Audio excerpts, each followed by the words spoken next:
Good morning, everybody. Welcome back. It's Unit 3 time. And before we take a look at the unit, I want to show you how to access your feedback. So you've already gotten grades in Unit 1, and starting early this week, you'll be getting your Unit 2 grades. So it's really important to make sure you know how to access the full feedback, not just the letter grade or the percentage or that sort of thing, the score. So let's take a look at that before we hop into Unit 3. When you receive grades, they will appear in your grade book. And I'm signed in as my sample student, so I actually have a grade book as well. So when I click on this, you'll see the whole list of all the things that are due in the course. It will show if you've turned something in and it hasn't been graded yet, like this. You'll see a little exclamation point. This means that I submitted something, but it hasn't yet been graded. And you'll see when a score has been posted. So when you see that a score has been posted, you'll see this little icon next to it that says view feedback. You can click there. You can also click over here to see how you scored on the rubric. My personal preference is that you just click on the actual link, and that's going to take you to where you can see all of the feedback at the same time. Excuse me. So you'll see the feedback here.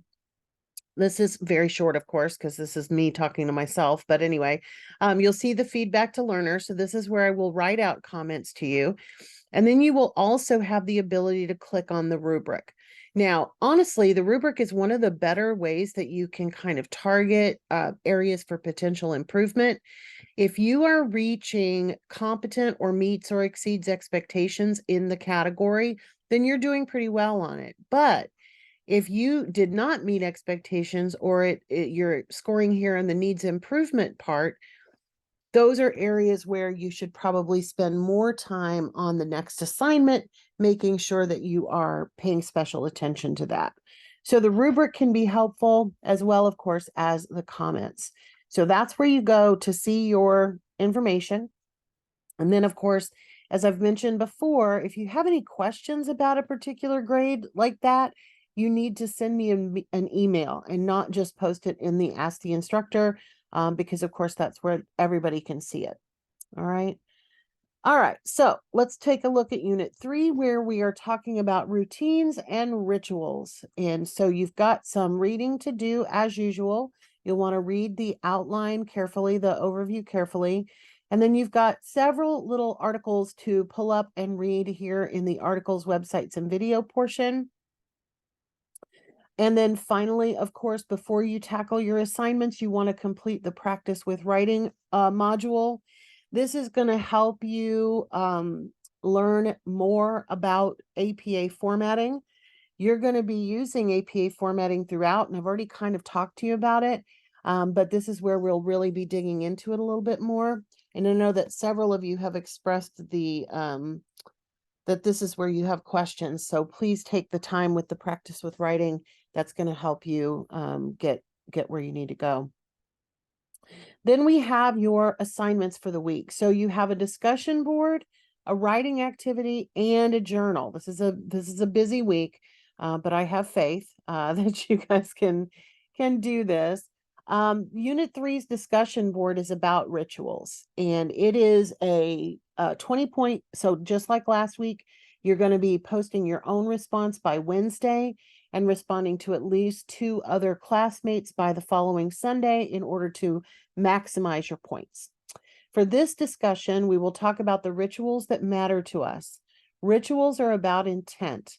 While both routines and rituals can be repetitive actions, rituals are connected to change, even if it is simple as a change in attitude.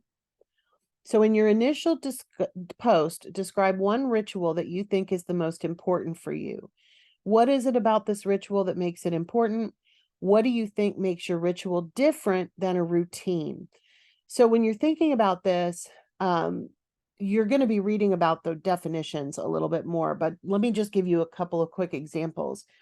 So something that we might consider a routine would be brushing your teeth, or setting your alarm clock before you go to bed.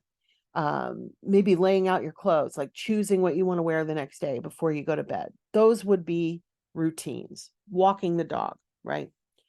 A ritual is something that you are specifically doing to help you make positive changes or to help you keep positive habits. So, for example, a routine in the morning might be brushing your teeth, but a ritual might be doing positive affirmations in the mirror as you're brushing your teeth. Or walking the dog might be a routine, but listening to a podcast that you enjoy while you're walking the dog might make that go over the edge into a ritual. Okay. So think about that distinction as you're writing your discussion board this week. Then in your peer responses, consider how you can relate to your classmates' rituals. What about your own rituals are similar or different to theirs? Remember, when you are writing your own response, it needs to be a really fully developed paragraph, probably 6 to 10 sentences. When you're responding to others, I would aim for 3 to 5 sentences, so a pretty decent paragraph, but it doesn't have to be super long. You may even try asking them some questions. That also helps to stimulate the discussion. All right, so next we have your writing activity. And in this particular assignment, you're going to write one paragraph that focuses on specific questions related to your goals. You are going to set it up as an APA document, and we've talked about that. I've shown you that. I will give you another example of that, another little template that you can use in your announcement. But there's also a template right here that's already in Word format. So you can feel free to click on that and use it. That will help you get your title page set up. You will really only have the title page and the paragraph. All right, so let's take a deeper look at the assignment sheet. In this writing activity, you will create a short paragraph that focuses on specific questions related to your goals. It needs to be at least 6 sentences about an academic or personal goal you would like to achieve. You can use the template, of course, to create the title page, and then your paragraph will be on page 2. It'll also be double spaced, by the way. Answer these questions within your paragraph. What is the specific goal you are focusing on? What is your plan to achieve the goal? And what challenges to achieving the goal might you encounter? All right. So it's probably going to be 2 pages, your document. You're going to have the title page, the cover page, and your paragraph on page 2. So let me pull one up here. I don't have one. I forgot to open one before we started. So let me see if I can find one real quick. I don't want to drag this out too much, and I may just give it to you. If I can't find it quickly, I'll give it to you just in the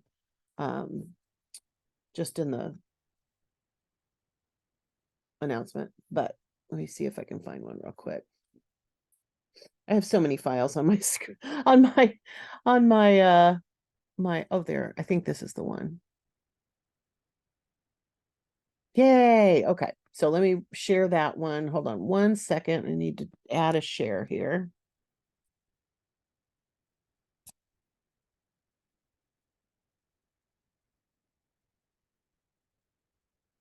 Okay, there we go. Share both of those. All right. So what you're looking at now, and I've got the little, let me turn that off so it looks right to you. This is a document in Microsoft Word. It is just called goals. And this is the title page, the way it would be set up. And then goals is repeated. You always repeat your paragraph, your title at the top of page 2. And then you have your paragraph. This, of course, is nonsensical, but I did make it fairly long. As the thing said, probably 6 or more sentences, probably 6 to 10. I wouldn't go over 10. So your paragraph probably won't take up the entire second page, but it'll take up about, a third to a half of it probably. And it can be longer than that. That's absolutely fine, but just make sure that it's a minimum of 6 sentences in order to meet the requirements. So I will attach this, link this in the announcement as well. So it'll be all prepared for you. I'll even go ahead and change the due date. So it's due on the 16th. We'll go ahead and fix that. Oops. Okay. I can't type this morning, but it's a Monday. All right. So you'll fill in your name, you'll fill in your paragraph, and that's really all you have to do. And then you can save it and submit it. All right. So that's your big assignment for the week. And then when you're done with that, you're going to have your journal entry. So as the journals always say, to do that last, and that is great advice because it really is a reflection on all of the stuff that you've done this week. So for the journal, submit or describe one routine you currently practice in your daily life. So in the discussion board, you're talking about the ritual, which is the like bigger, like big picture one. But in the journal, you can talk about the routine. So you may have two that kind of go together. Like I was talking about, maybe while you're walking the dog, which might be your routine, you're also listening to a podcast or doing something, meditating, something along those lines, something for growth. All right. So when you're done with all those, you are done. The heads up, I think, confused everybody in the first week, but this is really just a preview of the assignment for next week. So you don't have to do anything with it other than look it over and kind of be thinking about what you might do for it. That's really all that's there for. All right, everybody. I hope you're having a great week 3. And if you have any questions, be sure to reach out. Don't forget, of course, that on Wednesday at 6 p.m., I'll be hosting the next English 107 workshop. We're going to be focusing on vocabulary, writing vocabulary, and also some of the stuff we've been talking about with, making your documents look the way they're supposed to look and all that stuff as well. So I hope to see some of you there. And in the meantime, reach out if you have any questions. Take care and have a great day.